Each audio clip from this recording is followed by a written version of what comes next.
আসসালামু আলাইকুম। আমি এখন বানাচ্ছি খুবই কম খরচে চানা ডালের পুর দেওয়া দারুণ মজার একটা পরোটা।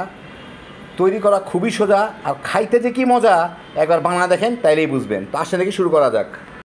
আমি এখানে 1 কাপ চানা ডাল, মানে অ্যাঙ্কর ডাল যেটাকে বলে আর কি, বুটের ডালের মতো অনেকটা, সবচেয়ে কম দামি বুটের ডাল যেটাকে আমরা বলি আর কি, সেইটা ঘন্টাখানেক পানিতে ভিজা রাখছিলাম। তারপর ভালো মতো ধুয়ে এইটাকে আমি সিদ্ধ করে নিব। একদম গলায় ফেলবো না, একটু যাতে শক্ত থাকে, মোটামুটি ভালোই শক্ত শক্ত 90%-এর মতো সিদ্ধ করে নিব। আমি এখানে চানা ডাল ব্যবহার করলাম, আপনারা চাইলে বুটের ডাল দিয়েও কিন্তু এটা বানিয়ে নিতে পারেন। তো ডালগুলা মোটামুটি সিদ্ধ হয়ে গেছে, মানে চাপ দিলে যাতে এরকম হাতের মধ্যে এগুলা ভেঙে যায়, কিন্তু একদম গলে না যায়। এখন এগুলাকে আমি পানি ফেলে ডালগুলাকে একটু ঠান্ডা করে গুঁড়া করে নিব, ব্লেন্ডারে দিয়ে একদম গুঁড়া করে নিব। এটা তো পেস্ট হবে না, কিন্তু পানিগুলো একদম ফেলে দিতে হবে যাতে শুকনা শুকনা থাকে। ঠান্ডা হওয়ার পরে ডালগুলাকে আমি একটা ব্লেন্ডারে নিয়ে নিছি, এইগুলাকে এখন আমি ব্লেন্ড করে নিব। তো শুকনা শুকনা আছে, এটা মোটামুটি একটা আধা ভিজা টাইপের গুঁড়া হওয়ার কথা, ওইভাবে গুঁড়া করে নিব, ফাইন গুঁড়া। তো আমি এইগুলাকে সুন্দর গুঁড়া করে নিলাম, বেশ নরম নরম একটা গুঁড়া, ভিজাও না শুকনাও না আবার ভিজাও না আর কি। আমি এখানে কিছু ময়দা নিয়ে আমি প্রায় 3-3.5 কাপের মতো নিচ্ছি, যার যার পছন্দ মতো যে যতদূর পরিমাণ রুটি পরোটা বানাইতে চান। যাই হোক, এর সাথে আমি একটু লবণ দিয়ে আর পানি দিয়ে আমরা নর্মাল যেভাবে খামির তৈরি করি রুটি পরোটার জন্য, সেরকম একটা খামির তৈরি করবো।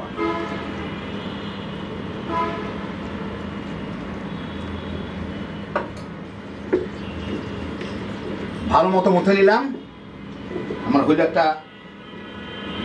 রুটি পরোটার মতো খামির। এটাকে আমি মিনিট 10 একটু ঢেকে রাখবো, ঢেকে রেখে তারপরে ময়েশ্চারটা চতুর্দিকে ভালো মতো ছড়া যাবে, তারপর আমি পরোটাগুলো বানানো শুরু করবো।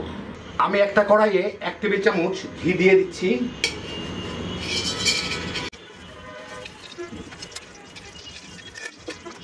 ঘিটা গলে গেলে এর মধ্যে দিয়ে দিচ্ছি, আমি মাথায় যাচ্ছে রান্না করতেছি, এর মধ্যে দিয়ে দিচ্ছি আমি আদা কুচি। আমি প্রায় 1 টেবিল চামচ আদা গ্রেট করে রাখছি।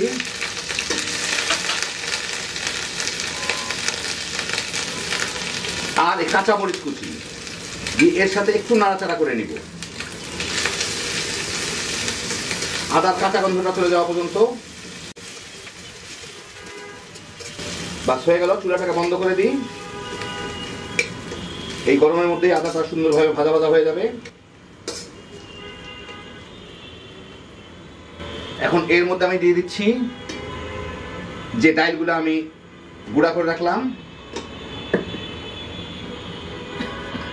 এর সাথে সামান্য একটু ভাজা জিরার গুঁড়া, একটু মরিচের গুঁড়া,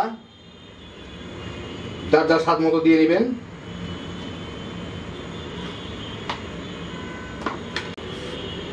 আর লবণ দিয়ে আমি এটাকে ভালো মতো মিশিয়ে নিব।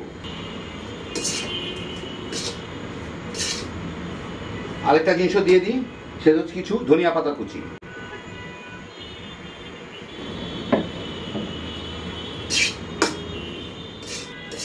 সব ভালো মতো মিলে গেল, হয়ে গেল আমার ভিতরের পুরটা রেডি। এখন আমি পরোটাগুলো বানায় ফেলবো।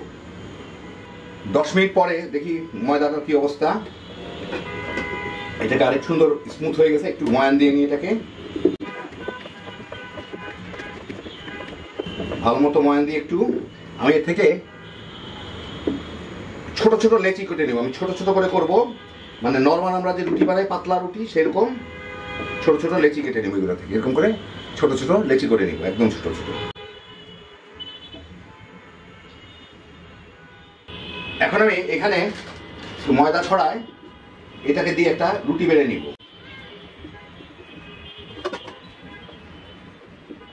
তো বেলে নিলাম, ঠিক এইভাবে আমি বেশ কতগুলো রুটি বেলে নিব। তেলা বেঁকা হলে কোনো অসুবিধা নাই, পরে এটা ঠিক হয়ে যাবে।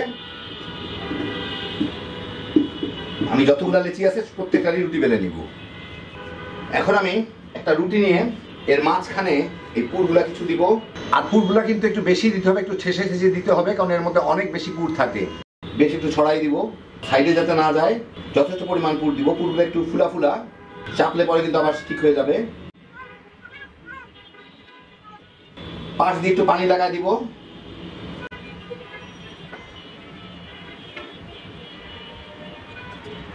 এখন আরেকটা রুটি নিয়ে এর উপরে বসায় দিব, বসায় একটু চেপে চেপে লাগাই দিব।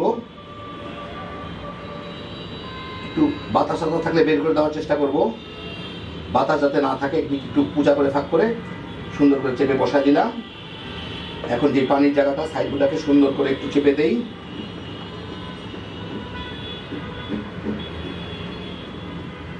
চেপে একটা কোনো কিছু দিয়ে আমি এটাকে গোল করে কেটে নিব।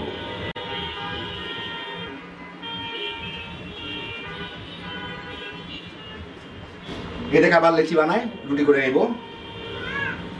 হয়ে গেল আমার সুন্দর একটা গোল রুটি।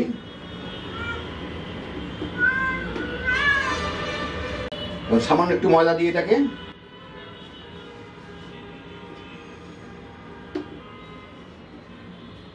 হালকা করে একটু বেলে বড় করে নিই, খুব বেশি না।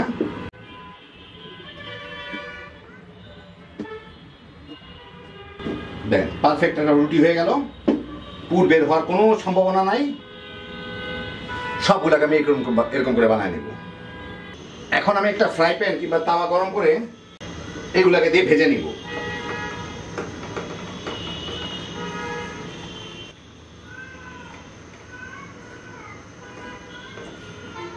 একটা পাশ একটু ভেজে কাঁচা কাঁচা ভাবটা দূর হলে এটাকে উল্টা দিয়ে দেখি কি অবস্থা। এই দিকটাও একটু ভেজে নিব। চেপে চেপে এখন ভাজবো এই পাশটা।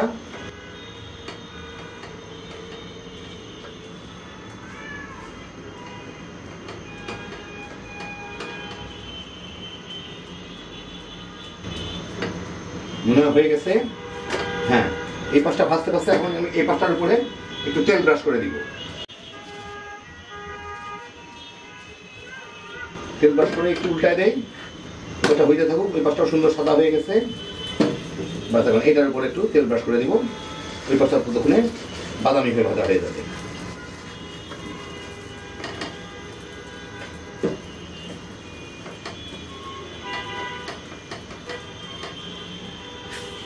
হ্যাঁ, সুন্দর বাদামি হয়ে ভাজা হয়ে গেছে। এই পাশটাও একটু ইয়ে করবো। দেখেন আমি সুন্দর গোল গোল হয়ে ফুলে ওঠে পরোটাগুলা একদম। বাস ওইটা অবস্থায় ভাজা হয়ে গেছে। উল্টা দিয়ে দেখি কি অবস্থা। যা হয়েছে সুন্দরই হয়েছে। এখন আমি এটাকে উঠাই নেব।